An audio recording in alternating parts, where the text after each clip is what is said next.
Welcome back to the Provenance Marketing Show. This is episode 8, and we've got a whole lot of New Zealand-made products to talk about as well today.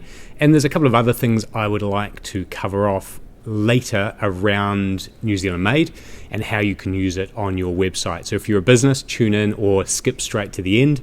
If you're wanting to hear about the products, we're going to get straight into it, starting with one that's not actually here in front of me, but it's one that the team with Anna and Josie actually posted on Instagram in the last couple of weeks. And when I saw it come through, I thought, wow, that's a beautiful lampshade. It's a Kakariko styled lampshade, so those are the birds that are on it. And I already had the actual lamp part. It was a gift from my grandfather, and he had made it by hand, but the lampshade part had started to come away. So I thought, what a beautiful replacement to have from Elisabeth Nielsen, who runs the Sewphist.com, and that's where you can buy these particular lampshades. The key difference with what Elisabeth does is not only does she make the actual lampshade, she's produced and manufactured the fabric so that when she's going to markets over the weekend, she's the only one with this particular design pastiche. So I thought that was fascinating because it gave her a point of differentiation in the market. Next on our list are these bright pink or green dry cuffs, which are made of neoprene by a company called Dry Cuffs. Janita Numa is the innovator behind this particular product. And you're probably wondering, what do you use these for? That's what I did anyway when we met at the e-commerce innovation summit last week up in Auckland. I'm going to put these on. They're for a number of purposes, but the first purpose they were used for is to keep your arms protected when you're milking cows, when you're out on the farm. I hope I'm putting these on right, Janita.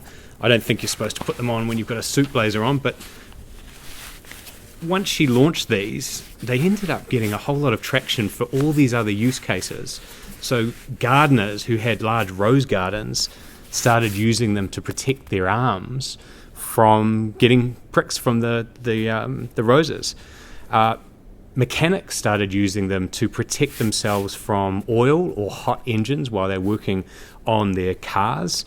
It's even being used by farmers for when they're out working and they want to keep either warm or cold, at least keep their arms protected. The key, once you've put them on, if you want to take them off, is to roll them down. That keeps the product all in one piece. And if you want to win a pair of these, we've got a few to give away. Just let me know. Comment below if you're on Facebook or Instagram how you would use these, and we'll send you a pair. If you would rather not wait and you want to go and buy a pair of these, go to drycuffs.co.nz. They are $40 each, approximately. I think a couple of dollars more or less. And of course, they've got our classic New Zealand-made kiwi on there, right next to the description of the product. 3mm strong pad neoprene. Dry cuffs keep your forearms warm, dry, and protected. Next up on the list is Summer Rose Cottage, which is a company that Caro Collis has started a number of years ago. She creates these educational books. They are small, almost like pamphlet style. They're books that aren't going to seem overly complex or difficult for a young child to get to grips with, because it is for early childhood teaching. And you can see she's put the Kiwi trademark right on the front there. This is a book called Oscar Visits Kiwi, and it's about beginning to read with Oscar. So let's just have a look in here. Here is the kiwi. Look at the eyes. Look at the feet. Look at the legs. Look at the long beak.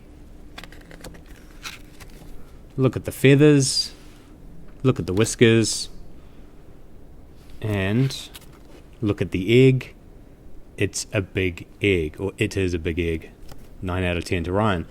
really simple books, but the type that young readers can get into and gain some confidence in reading, not just in English. Caro has also produced these in Te Reo. Here's one called Taku Pocket, I think. I probably need my own lessons here. So again, same type of book format, very well produced. And if you want to win one of these books or greeting cards, comment below why you would like to win this, what your job is, if it's in early childhood teaching, and we'll get some of these sent out to you. In terms of pricing, she sent that through to me. The books are, depending on size, and I think these are the 140 by 140 mil, they're only $6 each. $6. So you can afford to get 5 or 6 of these and use them in a classroom many times. So thank you for sending those through, Caro, and well done for making New Zealand made books with New Zealand made themes. Really cool. Lastly, up for today, I just want to talk about our artwork. I'm wearing the kiwi today on as a lapel pin, but for a lot of the businesses that we support, they're not using it in a printed or a wearable fashion. It's used for websites, so that when businesses go to the website domain of a company, they can see that Kiwi trademark. And we encourage all businesses not just to put the logo on there, but also link the logo back to our site, where we host for them a page that includes the company's name and all of their licensed products.